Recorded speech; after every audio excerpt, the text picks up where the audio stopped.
Welcome to the Schools of Excellence podcast, where we transform everyday leadership struggles into powerful legacies that impact generations.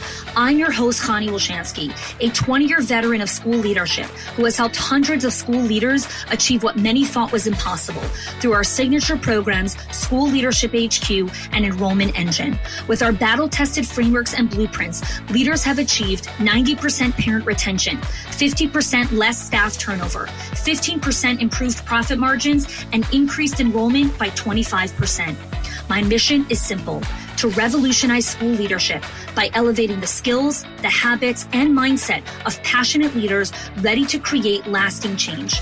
Join me as we build your legacy of excellence, one transformative conversation at a time.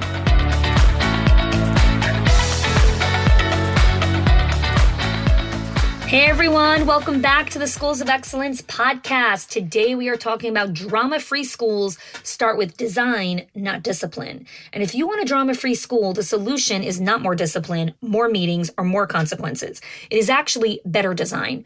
A school culture is not shaped by the way you say things. It's built through the systems, structures, and leadership rhythms that you put into place. When drama keeps showing up, it's not because you have the wrong people. It's because the environment has allowed it to exist.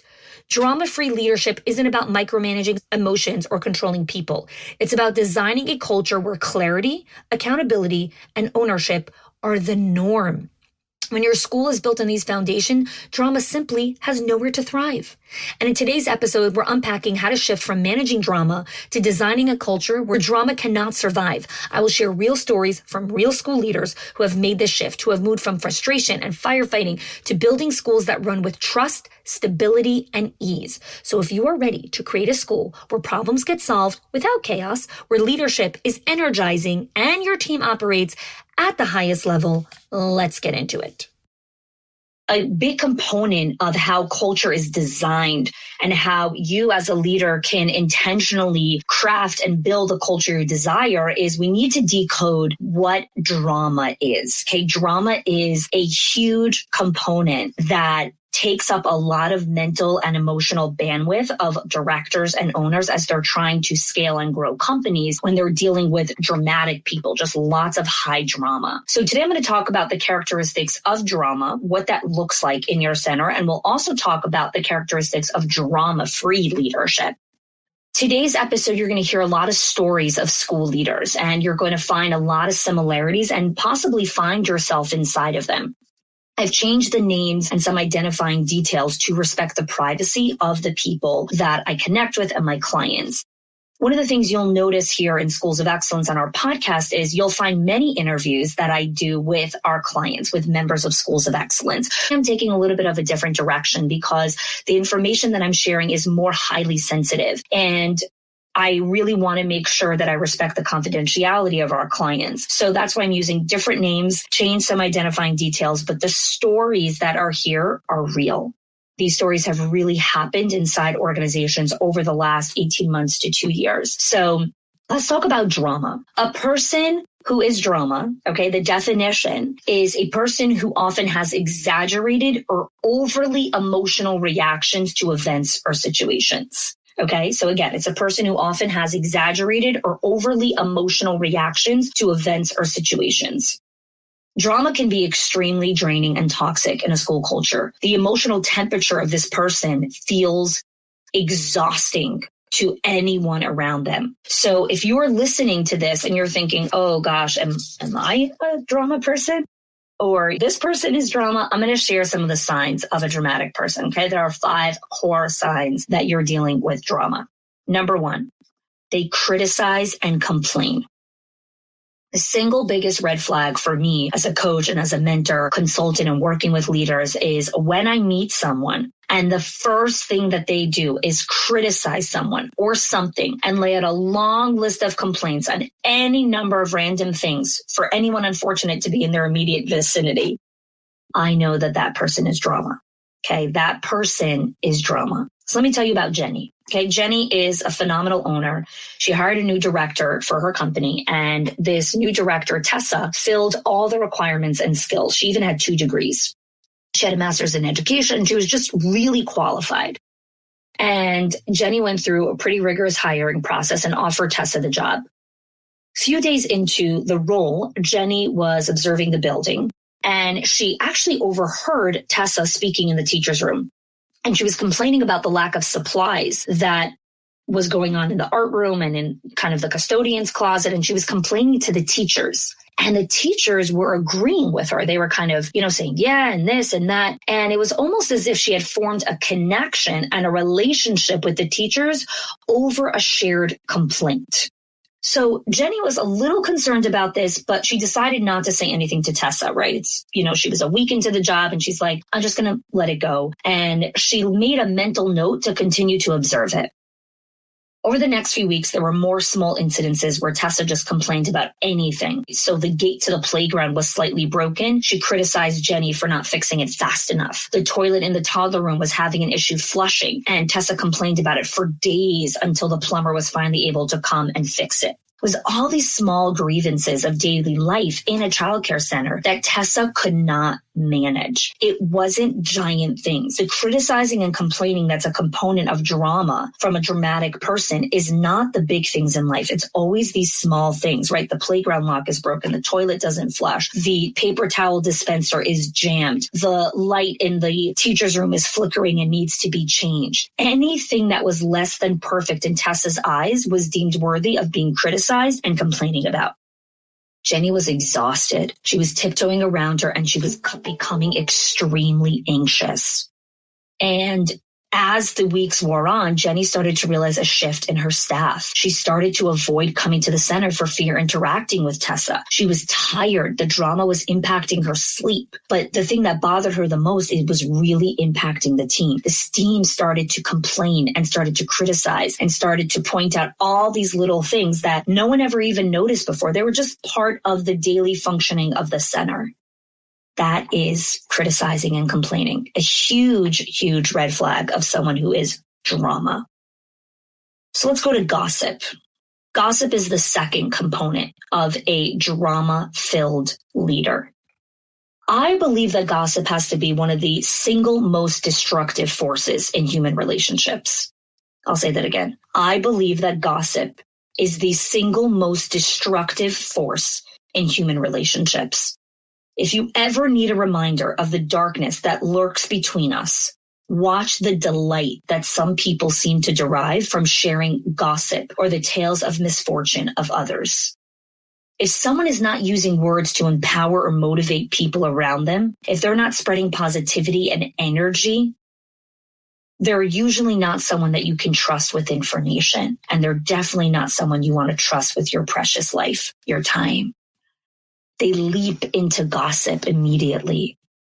And the reason why I call it the most destructive force in human relationships is because it actually can destroy relationships. As working the director, Betty, she started to develop a little bit more awareness around her own emotional behaviors. One of the things that Betty recognized was that she has resting bitch face, also known as RBF. And she started to recognize how that was really impacting her team. And she was like, okay, I need to be a little bit more smiley. I need to be a little bit more cognizant of how I'm coming across. So Betty comes to a coaching call, and on the call, she brought up that as she started to smile more and, started to just be more cognizant of her emotions, she all of a sudden started to realize how much gossip is going on in her building. See, this is the power of self-awareness. This is the ripple effect of becoming aware of your emotions. Because what happens is when you start to become aware of like, oh, 1 second, I'm actually doing this and this is happening here and this is happening here, then your eyes become heightened to, there's a lot of gossip going on over here. And on the coaching call, she brought up, she said, I'm really starting to notice that there's actually a lot of gossip in my center. And it was so intense that it was kind of any word that got out, her teachers would feast on it like hungry hyenas. They would rip the person apart and laugh and giggle. And she was like, how do I stop this? How do I stop this gossip? So one of the things that we have inside of our program is mentor coaches. And Sharon Hobson, who has been a guest on this podcast. We did an interview with her. She is one of our lead mentor coaches. And Sharon guided her how to write a gossip standard. So one of the things we teach in schools of excellence is how to write standards. So not NACI standards or company standards, which is like close the toilet seat, close the outlet covers. Those are different standards. Standards of excellence. And one of the standards of excellence is the gossip standard in your company. What is your tolerance level for gossip? How is gossip handled? What is allowed and not allowed? What is the definition of gossip? And then teachers sign this standard when they join the company. So just like they sign a contract and they sign that they've read the school policies and standards, you need to sign this standard. This is our gossip standard. So the director did, some coaching with Sharon. Sharon guided her on how to create this standard, how to write it. She came onto a coaching call with myself. I coached her on how to introduce this to her team at the next staff meeting. It's really important to understand that we can't just take a strategy and bring it into our school, right? There needs to be intentionality in how you roll something out to the team. So she came into the coaching call and I guided her how to introduce the gossip standard to her team. And so she was super excited about it. She introduced the standard at the next staff meeting and she started to become aware of who was gossiping more, who were some of the kind of core ringleaders of this. And she started to enforce the gossip standard, holding people accountable to it, rewarding good behavior, but it was still lurking, was still an ever-present part of the company. So in the next coaching call, I asked her a question. I said, tell me a little bit about your social life. Tell me a little bit about what you talk about with your girlfriends when you go out with them. She has a lot of friends, Betty. And she was quiet and she started laughing. And she's like, oh, we sit with Mai Tais and pizza and we just shoot the breeze and talk about things. And she's going on and on.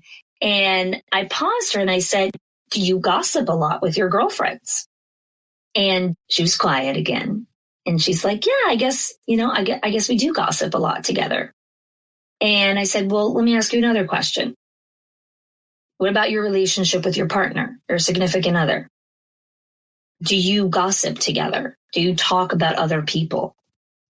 Do you compare yourselves to other people as part of your conversation and relationship? And she's like, yeah, we do. We gossip together sometimes. And I said, okay. How we do anything is how you do everything. If you are committed to eradicating gossip from your company, the first place to start is with yourself. You need to decrease the amount of gossip that you engage with in your personal life. Because contrary to what lots of people believe, create a separation of work and home, leave your baggage at the door. I call bullshit. You can't do it. Stop it. You are one person. Your home life impacts your work life. Okay? Imagine telling someone who just lost their partner or their parent or their child, and they come to work and you tell them, leave your baggage at the door. Thanks. Yeah, I'm also going to leave you at the door and not come back to work for a company who has zero empathy for grief. So when it comes to grief, we're like, oh, of course people can't leave their baggage at the door. The person just lost their parent. Of course they're going to be in grief and bereavement and sad when they come to work. Yes, here's why. You cannot separate the two things. When you're happy at home, you're happy at work. When you're sad at home, it is very difficult to be happy at work. When you gossip at home and you gossip with your girlfriends, you're gonna gossip at work because gossip is part of the way that you show up in the world. Let that sink in for a second. So I said, gossip is garbage. Treat it that way. Every word that comes out of your mouth, if you think it's gossip, don't take it out. It's garbage. Don't engage. Now, we all gossip in different ways. I find it difficult to find a person who never talks about other people or who never, right? It's a little bit part of the human experience. But we do know some people that are hardcore gossipers at drama and people that just occasionally talk about other people sometimes. It's a big difference. So I said, you're telling me, I looked at Betty, that you engage in a lot of gossip, right? It's not regular conversation just talking about someone else sometimes. It's gossip. You like the drama. And she's like, okay, I'm going to be intentional about this. I'm going to be more mindful about not engaging in this conversation. So she started this process, and she actually created an accountability partner for herself, because on that coaching call, it's a group call, right? So there's other directors on the call. And one of the other directors pinged her privately and said, listen, like, I struggle with this also. Can we be buddies? And we'll both work on this together. So Betty's like, yeah, sure. So they both worked on it together. They created this accountability system, and they started to work on decreasing the amount of gossip they engaged with. Betty sent me a text message, a Facebook message, just a couple of months after they started this process together. And she spoke about how she started to exercise more, and she made more space for meditation. And I was like, interesting. Like, I thought that was a random message that she was sending me, because that wasn't even something that we were particularly working on. And she's like, yeah, I didn't realize how much time I waste on gossip. And I was laughing to myself, and I sent her a message back, and I was like, wow, that's a lot of time, right? You made time for exercise and meditation. She was saying how one of the things that I coach on is that nature abhors a vacuum. The moment you stop doing something, nature is going to want you to fill that time with something else. So be mindful about what you fill that time with. So she's like, I kept that to heart. It was sitting somewhere, back in my mind. And as I started to decrease the amount of gossip, I was like, okay, well, what am I going to do instead? And she's like, I've always said that I wanted to exercise and meditate more, but I always said I don't have time. Well, it turns out I have lots of time if I'm not gossiping. And it transformed herself. It really did. And when the leader transforms, the culture transforms. But it starts with her. It starts with her. So gossip is a huge part of drama leadership. Okay, so we spoke about the first two so far, right? The first one being criticizing and complaining, and the second one being gossip. Let's go to the third one, playing the victim. One of the top traits of emotional maturity is the ability to recognize and acknowledge how your own thoughts, beliefs, actions, and behaviors contribute to a specific outcome. Okay, so I'll say it again. This is what I talk about a lot also on emotional regulation, which is episode 99 on the Schools of Excellence podcast, part of our Bridge to Excellence framework. And emotional regulation is the ability to recognize and acknowledge that your thoughts, your beliefs, your actions, your behaviors are what contribute to an outcome. It's about taking responsibility for your own actions and not shifting blame or painting ourselves as a victim of a circumstance when you made that choice to lead down a specific path. A sign that you are mature and enlightened and grown up is when you understand this. So let me tell you about Kimmy. Kimmy is a really brilliant and capable owner. And we started working together. And a couple months into working together in our Owners HQ program, a lot of life challenges and obstacles were thrown at her. And they were tough. They were really hard stuff. And she went into hiding.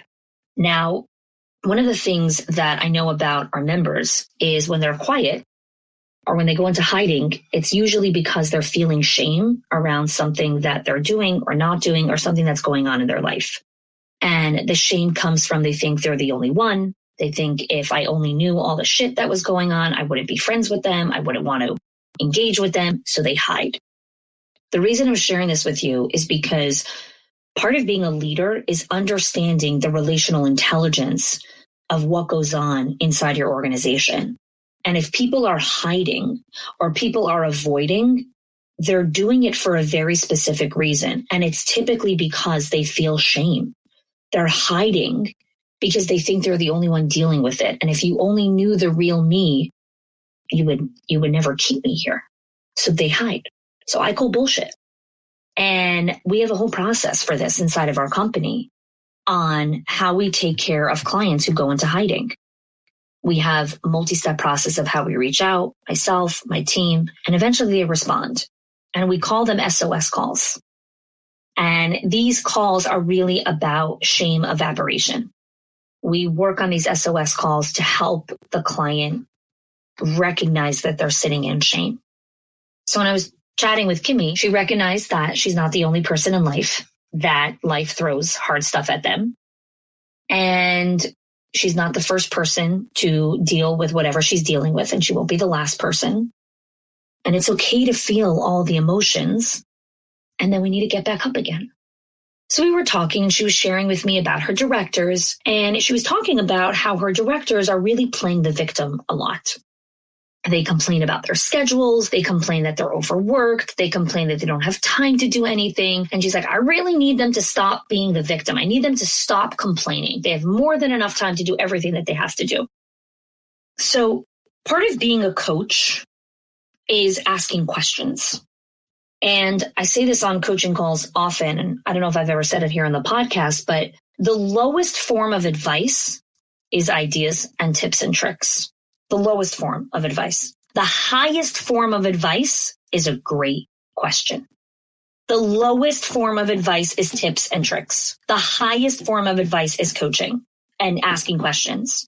So I don't give tips and tricks because I want to be a high-level coach. And that's what our company is about. It's about helping our clients understand how to think, not what to think. You don't need me to tell you what to think. You have your own brain. When you work with our company, it's guiding and understanding how to think, how you process, how you ask questions. So I turned to her and I said, listen, Kimmy, if the ripple effect starts with you, you know that. The ripple effect starts with you. You don't like that your directors are playing the victim. Okay. So a different mentor might come in and say, oh, try this trick, do this tactic, do this thing. This person did this thing. Stop it. They don't need more ideas from you. They are smart. Kimmy is smart. She doesn't need me to tell her what to do. She needs me to invite her to step back into herself, into her own intuition, and listen to what she already knows.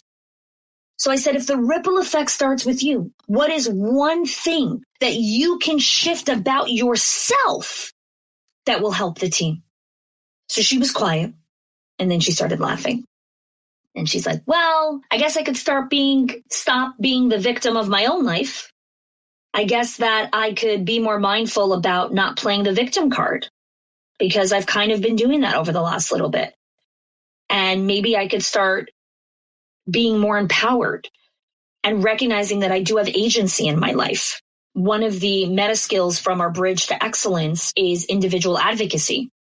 So I was coaching her and then I was like, what does it mean to have advocacy in your life?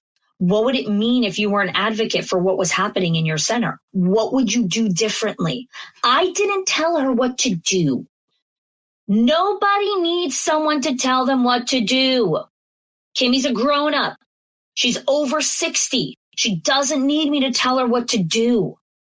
She needs to be reminded and invited to think, to re-engage the most amazing organ in her body, her brain.